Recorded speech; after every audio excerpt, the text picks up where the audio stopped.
మిట్టుగాడు పచ్చి బఠానీ తొక్కలు తీసి మరీ తింటున్నాడు. చూడండి ఎలా తింటున్నాడో. తొక్కలు తీసి తింటున్నాడు.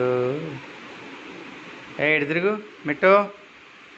అలా చూపించు కొంచెం.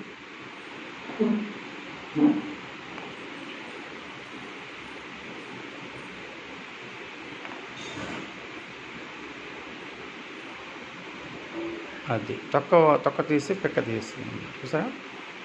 ముందన్ని తొక్కలు తీసేసుకుంటుంది, ప్లేట్లో పెట్టుకుంటుంది.